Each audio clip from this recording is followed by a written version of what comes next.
wasn't hugely enamoured with the idea of writing about tennis. It's not exactly the ideal topic for a pop song, so instead he wrote about the city of Philadelphia. That worked perfectly, because the song's sound was influenced by the music that was coming out of the city at the time. The OJs, MFSB, Harold Melvin and the Blue Notes. That was the music I heard when I went out to gay clubs in New York. Crisco Disco, Le Jardin and 12 West. I loved them, even though Crisco Disco once refused to let me in. I was with Divine, too, the legendary drag queen. I know. Elton John and Divine getting turned away from a gay club. But he was wearing a caftan. I had on a brightly coloured jacket, and they said we were overdressed. What do you think this is, fucking Halloween? You didn't go to those places to pick up guys, or at least I didn't. I just went there to dance, and if there was someone there at the end of the night, then great. No drugs, except maybe poppers. You didn't need them, the music was enough. Honeybee by Gloria Gaynor. I'll Always Love My Mama by The Intruders.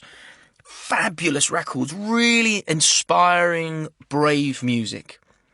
We got Gene Page, who arranged all Barry White's records to do the strings on Philadelphia Freedom, and we got the sound and style right.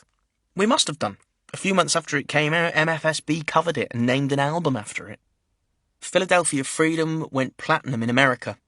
Then, a few months later, Captain Fantastic became the first album in history to go straight into the US charts at number 1. I was everywhere in 1975, not just on the radio, everywhere. I was in amusement arcades. Bally made a Captain Fantastic pinball machine. I was on Black TV, one of the first white artists ever to be invited to appear on Soul Train. I was interviewed by the exceptionally laid-back Don Cornelius, who took a shine to yet another Tommy Nutter creation I was wearing, this time with huge lapels and brown and gold pinstripes. Hey, brother, where'd you get that suit? But I was still keen to keep moving. I decided to change the band and let Dee and Nigel go. I rang them myself. They took the news quite well.